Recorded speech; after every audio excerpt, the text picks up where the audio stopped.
So do you want to drink? Do you want to party? Well, if you do, it's going to cost you more on short Carnival cruises. And what about the gasoline? What about the fuel? Are we going to get charged more for cruise fuel? Well, that's not off the table, but there's a cruise line out there that's trying to save money by plugging into the power grid. And there's a company that went away, it went bankrupt, but the brand is coming back to land, and it's coming back to cruise ships. I don't want to grow up. Cruise news and my views. Let's talk about it.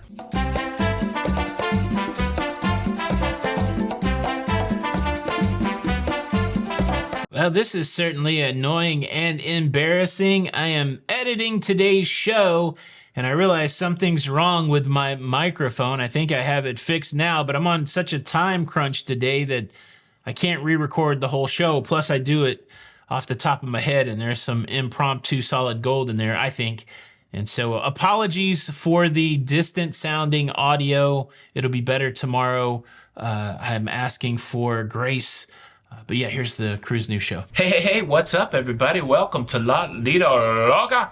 I'm your host, Tony, here with the latest cruise news and views for your face. For your face and your enlarged thyroid. Holy moly, this thing feels like it's swelling today, and I think it's because I'm thinking about it. Fortunately, after the show today, I'm going to an ear, nose, and throat doctor. I don't know why I'm not going to an endocrinologist, if anybody's asking that question, but they're going to take a look-see at my big old thyroid, and hopefully I'll have a plan of attack. That has nothing to do with cruise news, but if I didn't get it out of my mind, I would be thinking about it the whole show. I'm obsessive like that sometimes. Cruise news story number one. There is a new announcement out today from Carnival Cruise Line that they're increasing the price of the drink package just on short cruises. 3, 4, and 5-day cruises, the price of the drink package is going up substantially, $10 a day. This change will be in place for cruises that are starting on December the 1st or later. After December the 1st, a short cruise, a booze cruise as it were. If you want to get the booze at a cheaper price, you want to lock that price in by October the 8th. Currently, if you book the Cheers drink package prior to your cruise, it's $59.95 a day when you do that on the Carnival website. Well, after October the 8th for cruises starting December the 1st or later, that will be $69.95 per day. And if you wait until you get on the cruise ship to get your drink package, that price is increasing from what used to be an onboard price of $64.95 per day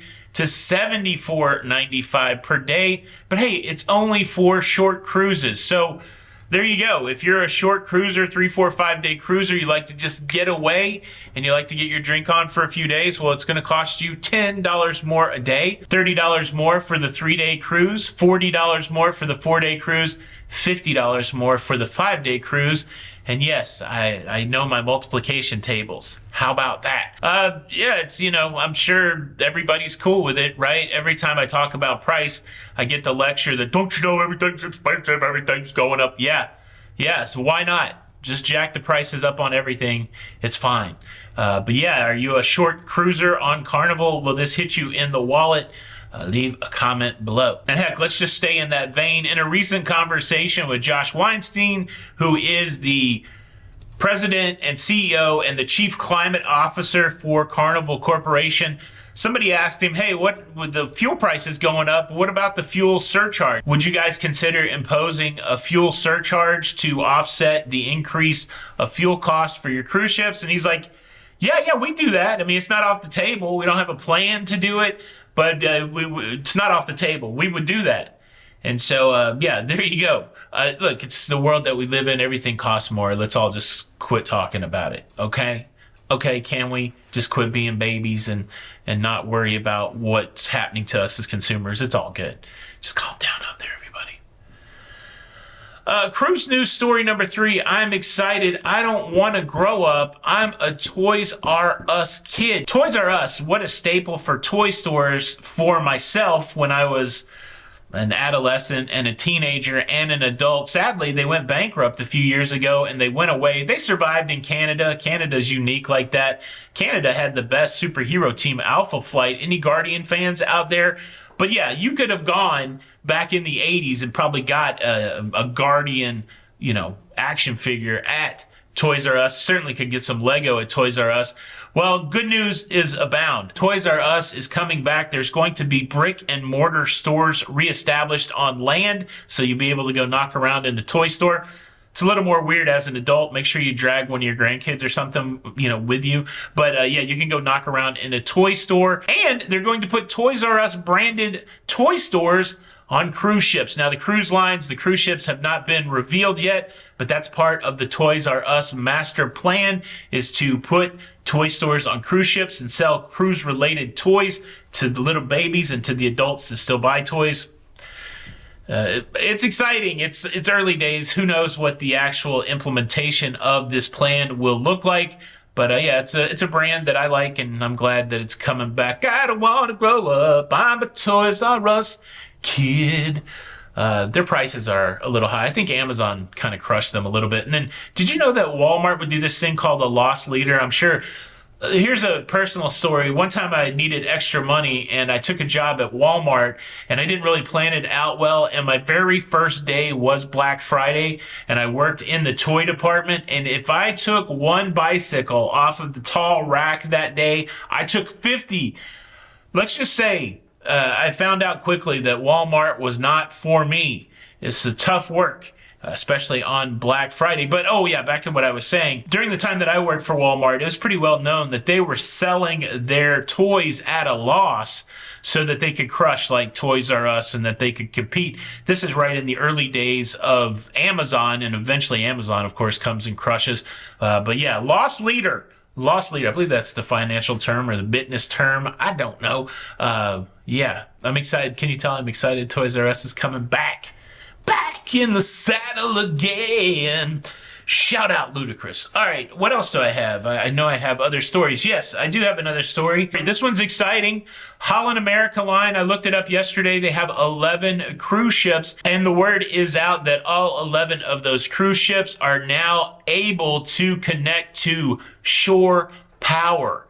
Shore power is a popular conversation in the environmental footprint of cruising. Port cities that host cruise ships, in an attempt to control the pollution around the cruise port, they would prefer that cruise ships can run off of the power grid, get their electricity from the power grid, and not run their high falutin engines while they're in port. If you've ever been in a cruise port where they don't have shore power, you can see the smoke billowing out of cruise ships as they run their engines there. And of course, there's some smart people out there that are like, well, power generation, they create emissions somewhere, and just because you're using shore power doesn't mean you're doing away that is true. But I think the big goal is to move the pollutant away from the city center and move it out to where they can control where the emissions are. It's still emissions. It's still bad. I get it. But I do think many would agree that shore power is a good approach for cruise ships to improve their environmental footprint. Currently, Holland America Line can stop in 18 ports worldwide, with 25 more ports coming online with shore power. It'd be interesting if it's just like a big, three-prong plug. There's some sort of connector, a standardized connector that allows you to connect to shore power. I was on a cruise ship. Funny story. I was on a cruise ship that had shore power, and somehow the procedure for switching back and forth from shore power wasn't followed, and the whole ship lost power in that plugging and unplugging. So I guess there is some inherent risk to it. You got to follow the procedures when you're coming off the engines, going onto the shore power, and vice versa. But yeah, it's exciting. Congratulations, Holland America Line. I would love to see more cruise lines going down this route, and I think it would help the cruise industry as a whole. Now I got to tell you about a cruise port that kicked off October with a bang, hosting 5 cruise ships at once. No small feat. But before I do that, no small feat. Like, my feet are 11 and a half triple E. No small feat. I got trouble finding shoes. That's what I'm trying to say. But before I do all of that, let me quickly invite you to subscribe. If you like staying up to date with everything going on in cruising, please consider subscribing with the notification bell on. That way you don't miss out on any of these episodes. Thank you in advance. Depending how the afternoon goes, we might have live shows tonight. If not, we might wait a week and get back into our live show flow. We've got quite a bit going on at home. But yeah, so maybe a live show tonight, maybe not. Make sure you stay tuned. New videos have come out recently. My day in Newport, Rhode Island is on Lido Loca 2, where I toured the Breakers. They have a bathroom problem over there. And I released my latest health update. Did I lose weight on my last cruise? Is it even possible? I had a food crisis in New Jersey. That is on the channel Have to Lose. So if you want to stay up to date with any of that, there you go. Okay, Halifax, Nova Scotia. I was there just last week. It wasn't October the 1st, but on October the 1st, they hosted 5 cruise ships. And don't get it twisted if you're unfamiliar with Halifax. It's a big town. Had such a great day in Halifax. Went to the Maritime Museum. We rode what's called the Harbor Hopper. I'd been on a duck boat before, which was a converted World War II amphibious vehicle. Amphibian can live on land and water. Amphibious vehicle. Well, these Harbor Hoppers in Halifax are Vietnam era vehicles, and it was cool. We rode the Harbor Hopper. I'll show you this clip. They told us that once we got to the water, they were going to gun it. They were going to gun it and be ready. What they didn't tell you is that there was a splash zone, and what I found out as they gunned it into the water is, well, I was in it.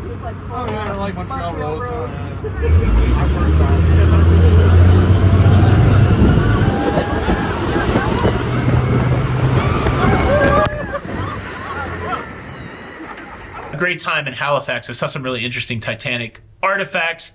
Eventually, I'll have a video out on that. The 5 ships that were in Halifax on October the 1st, Cunard's Queen Mary 2, NCL Pearl.